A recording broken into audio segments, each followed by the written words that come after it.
Salut à tous et bienvenue dans cette nouvelle vidéo, j'espère que vous allez bien et dans cette vidéo j'aimerais vous montrer comment vous allez pouvoir être en mesure de trouver les meilleurs bridges ou en tout cas ceux que vous pourrez être en mesure d'utiliser pour passer d'un écosystème à un autre puisqu'aujourd'hui les écosystèmes il en existe de plus en plus. On va retrouver par exemple Ethereum, Tron, la Binance Smart Chain, Arbitrum, Polygon, Optimism, Avalanche, etc. Ça se démultiplie de plus en plus parce que là c'est clairement pas tous ceux qui existent, vous en avez clairement aujourd'hui une pléthore. Et tous les jours, il y en a des nouveaux qui commencent à se créer et qui se développent. C'est ça aussi la magie un peu de l'écosystème crypto. Et l'un des gros problèmes quand on commence à faire activement de la finance décentralisée, c'est de trouver les meilleurs moyens pour pouvoir faire transiter les fonds d'un écosystème à un autre. Par exemple, si aujourd'hui vous avez des fonds sur Ethereum et que vous souhaitez les envoyer sur des alternatives plus rapides et moins chères comme des L2 ou des sidechains, donc par exemple sur Arbitrum, sur Polygon ou sur Optimism, quel bridge vous allez pouvoir être en mesure d'utiliser, vu qu'il y a des fois des bridges qui se font hacker, sur lesquels il y a des problèmes. Le dernier en date, c'était Multichain, qui a fait énormément parler de lui, et j'avais d'ailleurs fait pas mal de vidéos à ce sujet que vous pourrez retrouver dans la playlist DeFi si c'est quelque chose qui vous intéresse. Et le gros problème de ça, c'est que du coup, des fois, c'est assez compliqué de déterminer le bridge le plus safe, le plus sécurisé, ou en tout cas celui qu'on peut être en mesure d'acheter, d'utiliser, pour pouvoir passer nos fonds d'un écosystème à un autre. Parce que là, je vous ai parlé d'Arbitrum, d'Optimism et puis on va dire l'une des plus grosses plateformes. Mais si vous allez par exemple sur des plateformes comme Chronos ou Kava, où vous souhaitez envoyer des fonds de Chronos à Kava ou de Chronos vers Cardano ou de Fusion vers Solana, enfin des fois c'est quand même assez compliqué et en recherchant sur internet on peut rapidement aussi tomber sur des arnaques.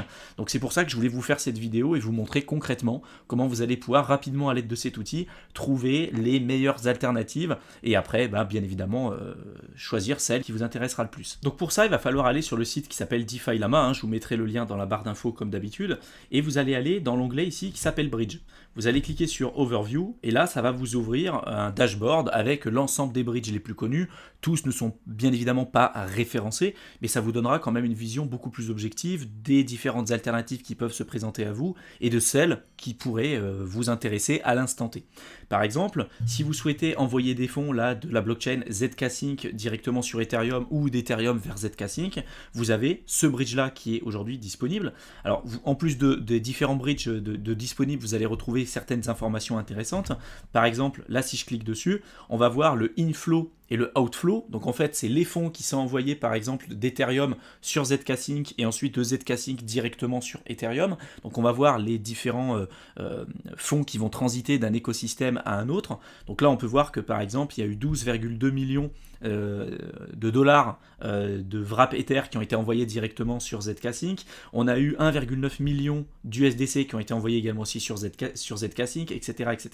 Et en fait, on peut voir rapidement les flux, où est-ce qu'ils vont transiter d'un écosystème à un autre. Là, c'est quand même assez simple à suivre parce que finalement, on a que deux alternatives. On a que Ethereum et ZK-Sync. Mais quand on commence à en avoir plusieurs, là, on en a 7, et puis des fois, on peut en avoir 10, 12, 15, 20, 30. Après, ça devient quand même assez compliqué en fonction des alternatives et en fonction aussi de ce qu'on souhaite faire. Donc déjà, rapidement, on va pouvoir déterminer les blockchains qui nous intéressent. Moi, admettons que ce soit par exemple Polygon, je veux voir tous les bridges qui existent avec Polygon, ou qui ont Polygon en tout cas dans leur fonctionnalité, donc je clique dessus, et là je vais avoir par exemple celui-ci, je vais avoir Stargate, je vais avoir Meson, je vais avoir Acros, je vais avoir Squid, je vais avoir Hoop, etc. Tous ne sont pas intéressants, attention quand même. Là on voit, moi je m'intéresse surtout quand même au volume de transactions et voir si sur les derniers jours ou sur le mois précédent pour voir s'il y a eu quand même du volume, si ce bridge a été utilisé, parce que a priori, si on prend là par exemple celui-ci, que je ne connais absolument pas, alors oui il supporte énormément de blockchain, par contre sur un mois il y a eu à peine 500 000 $, donc pour moi il n'a pas été énormément testé sur des gros volumes de transactions, peut-être qu'il n'a pas été suffisamment audité, etc. Les bridges, comme j'ai dit tout à l'heure, c'est clairement le point le plus à risque dans la finance décentralisée. D'ailleurs, la plupart des bridges aujourd'hui sont ultra centralisés avec très peu de validateurs, donc c'est là où il faut être vraiment très vigilant. Et donc moi, je ne m'embête pas, je prends toujours le bridge le plus connu, le plus utilisé, et je fais toujours des tests. N'envoyez jamais l'intégralité de votre argent d'un coup, faites toujours des petits tests, voyez si vous recevez bien votre argent de l'autre côté, côté, si ça marche bien, s'il n'y a pas de problème, et ensuite, une fois que vous avez fait plusieurs tests, vous pouvez commencer à mettre des sommes plus importantes et plus significatives. Mais je vous en supplie, ne faites jamais ça avec votre portefeuille principal, et en plus de ça, ne le faites jamais avec l'ensemble de votre capital d'un coup, parce que ça peut vous porter préjudice. Moi, j'en ai payé les pots cassés, j'avais perdu plusieurs dizaines de milliers d'euros à un moment donné, en le faisant d'un seul coup parce que j'avais des amis qui avaient utilisé un bridge. Moi malheureusement je l'ai utilisé de mon côté, j'ai pas fait de test, j'ai perdu le capital à un moment donné, j'ai pu envoyer un message au support qui m'a débloqué les fonds a posteriori. Donc ça vous prouve aussi que si un support c'est pas totalement décentralisé de toute façon, mais ça vous montre aussi qu'il y a des risques et il y avait aussi une probabilité que je ne puisse jamais récupérer mon argent. Là j'ai pu en récupérer une partie, j'ai pas pu récupérer la totalité, mais voilà, si je vous dis ça, c'est parce que je l'ai fait, je l'ai testé et j'en ai payé aussi les pots cassés. Donc soyez vraiment très vigilants par rapport à ça.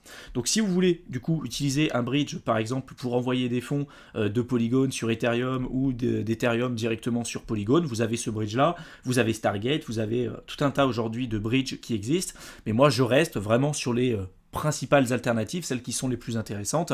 Donc là en l'occurrence, moi si je devais en choisir un, ça serait celui-ci. Après éventuellement Stargate, mais je n'irai pas sur tous ces bridges là. D'ailleurs vous voyez un multi-chain, hein, vu qu'il y a eu le hack de multi-chain, il n'y a plus rien dedans, plus personne l'utilise, et bien évidemment parce qu'il n'y a plus aucun fonds à l'intérieur. Donc attention, ça ne veut pas dire que parce que vous avez un bridge là ici qui est le plus utilisé aujourd'hui, que forcément il continuera d'être utilisé de cette manière-là dans les prochaines années. Vous pouvez très bien avoir des bridges qui fonctionnaient très bien comme multi-chain qui se font hacker et puis après partent aux oubliettes. Donc vraiment soyez très vigilants par rapport à ça. Ensuite, si vous recherchez des alternatives, par exemple pour envoyer des fonds sur Arbitrum, vous avez l'Arbitrum Bridge pour envoyer des fonds d'Ethereum sur Arbitrum, mais vous avez également aussi Stargate qui va vous permettre d'envoyer des fonds d'Arbitrum sur Optimism ou d'Optimism directement sur Ethereum, d'Ethereum sur Polygon, etc. Ça peut être directement ce bridge que vous souhaitez éventuellement utiliser, hein. Vous voyez que là, il y a eu 1 million, sur un mois, il y a eu presque 618 millions de dollars de volume de transactions, donc ça montre qu'il est clairement bien utilisé, enfin qu'il est clairement beaucoup utilisé. Pareil pour ce bridge là, mais voilà, après faites attention quand même à la manière dont vous allez être en mesure d'interpréter les informations. Comme à chaque fois, si vous voulez envoyer des fonds d'une blockchain à une autre, il va falloir apprendre à utiliser les outils de base, hein, pour la finance décentralisée, comme MetaMask, comme votre Ledger, comme avoir différents wallets, différents comptes, etc. On a fait des dizaines et des dizaines de vidéos sur cette chaîne justement pour vous expliquer concrètement comment ça marche. Et vous retrouverez toutes les infos dans la playlist DeFi si c'est quelque chose qui vous intéresse sur notre chaîne YouTube. Mais en tout cas, si vous souhaitez envoyer des fonds du coup d'une blockchain à une autre, il va falloir que vous inscriviez sur votre compte MetaMask les RPC, donc les adresses de ces différentes blockchains. Donc pour ça, vous avez un site quand vous avez déjà présenté qui s'appelle Chainlist. Vous allez pouvoir rentrer ici les différentes blockchains qui vous intéressent. Alors ça peut être la Binance Smart Chain, ça peut être Polygon, ça peut être Arbitrum, Optimism, peu importe. Vous cliquez dessus, ça va vous ouvrir votre fenêtre MetaMask. Vous allez accepter et après vous allez pouvoir bouger et choisir de passer par exemple d'Ethereum directement sur Arbitrum et utiliser correctement les bridges. C'est vraiment le but. Donc pour reprendre le premier exemple que je vous avais montré tout à l'heure, si je vais dans All, dans le cas de ZK Sync pour envoyer sur Ethereum, vous allez pouvoir choisir le premier bridge. Donc moi j'ai choisi du coup ce bridge là, ZK Sync Era Bridge, j'y suis allé dessus. Et là derrière, je vais envoyer des fonds, là c'est marqué d'Ethereum Mainnet, directement sur ZK Sync. Et là vous pouvez envoyer de l'USDC, des Ethers, puis tout un tas d'autres crypto-monnaies qui sont supportées à l'instant T sur le bridge. Ça peut prendre plus ou moins de temps en fonction de la qualité du bridge, en fonction des différents écosystèmes. Donc soyez pas surpris si vous ne recevez pas votre argent tout de suite. Moi ça m'est arrivé sur certaines blockchains d'attendre même plusieurs jours avant de recevoir mes fonds de l'autre côté. Là pour cet exemple précis, donc entre Ethereum et ZK Sync, on voit qu'on est censé recevoir nos fonds en à peu près 15 minutes. Des fois c'est un peu plus, des fois c'est un peu moins, mais comme j'ai dit tout à l'heure, ça m'est arrivé sur certaines blockchains de devoir attendre plusieurs jours, voire des fois même plusieurs heures avant de recevoir mes fonds de l'autre côté. Donc soyez pas surpris et bien évidemment faites toujours des tests avec des petits montants au début pour bien maîtriser le process, être sûr qu'il n'y ait pas de problème, pour bien maîtriser les différentes étapes pour envoyer les fonds de l'autre côté. Et une fois que vous avez compris concrètement comment ça fonctionne, vous pouvez éventuellement envoyer des sommes un peu plus importantes et plus significatives de l'autre côté. Donc là, c'était pour envoyer des fonds d'Ethereum directement sur ZK-Sync. Après, si vous souhaitez retirer des fonds de ZK-Sync directement sur la blockchain Ethereum, là, vous pouvez faire exactement le processus inverse en cliquant ici sur Withdraw. Donc là, vous pouvez retirer des Ethers, des USDC et puis toutes les crypto-monnaies qui sont supportées, bien évidemment, par ce bridge. Si vous souhaitez envoyer des fonds, je vais vous montrer un autre exemple, mais des fonds directement d'Ethereum sur Arbitrum, qui est une L2 aujourd'hui, qui est l'une des L2 les plus utilisées à l'heure actuelle. Donc on a ce bridge-là, qui est très utilisé, avec presque 900 millions de dollars envoyés sur le dernier mois sur cette blockchain. Et donc, ce bridge s'appelle Arbitrum Bridge. Donc vous cliquez dessus, ça va vous envoyer en fait directement sur ce site. Là, vous allez pouvoir connecter votre compte MetaMask. Et donc là, si je veux envoyer des fonds directement d'Ethereum sur Arbitrum, je vais pouvoir le faire. Là, en l'occurrence, vous ne pourrez envoyer que des Ethers ou des tokens ARB, qui est le token de gouvernance de la blockchain Arbitrum. Vous ne pourrez pas envoyer des USDC, etc. Parce que pour l'instant, sur ce bridge, c'est pas supporté à l'heure actuelle. Et vous pouvez du coup envoyer des Ethers directement sur Arbitrum ou l'inverse. Vous pouvez vous dire, tiens, j'ai des fonds sur Arbitrum, je veux les envoyer sur Ethereum. Et voilà, j'ai simplement la possibilité de le faire de cette manière-là.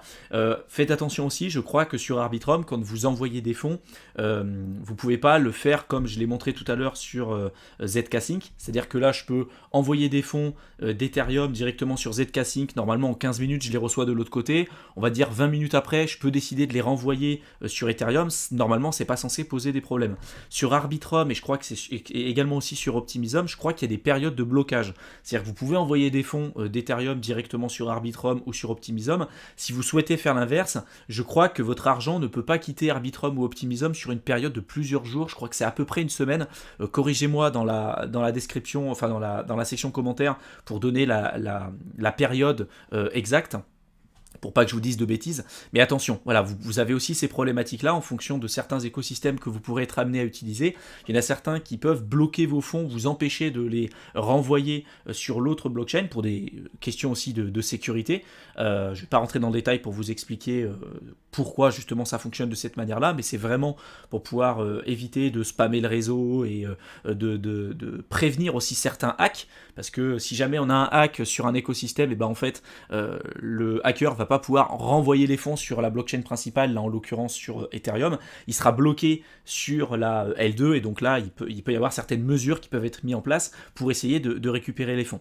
Donc ça sera éventuellement le sujet d'une autre vidéo, mais là en tout cas l'objectif c'était de vous montrer ce site, DeFi Llama, pour vous montrer rapidement comment vous pouvez trouver les meilleurs bridges, les sélectionner, les utiliser et puis rapidement passer à l'action pour faire fructifier votre capital sur la finance décentralisée. J'espère en tout cas que cette vidéo vous aura plu, qu'elle vous aura intéressé, qu'elle vous aura été utile. Pour tous ceux qui veulent profiter de ces périodes-là pour pouvoir vous former, n'hésitez pas à cliquer dans le lien qu'on vous aura mis dans la barre d'infos. Vous avez la possibilité de rejoindre un programme de formation offert de plusieurs heures. Donc vous cliquez dans le lien qu'on vous aura mis juste en dessous, vous allez être redirigé sur une page. Là vous allez devoir inscrire votre adresse mail et un mot de passe et vous pourrez vous connecter directement à votre espace membre. J'en profite également aussi pour vous dire que j'ai sorti dernièrement une nouvelle chaîne YouTube qui s'intitule Éternel étudiant, dans laquelle je traite de tous les sujets qui touchent de près ou de loin les concepts d'indépendance et de liberté financière. Donc si c'est des sujets qui vous intéressent, n'hésitez pas à vous abonner à ma seconde chaîne. Je vous mets le lien dans la barre d'infos. Je vous souhaite une excellente fin de soirée et je vous retrouve dans une prochaine vidéo. À bientôt.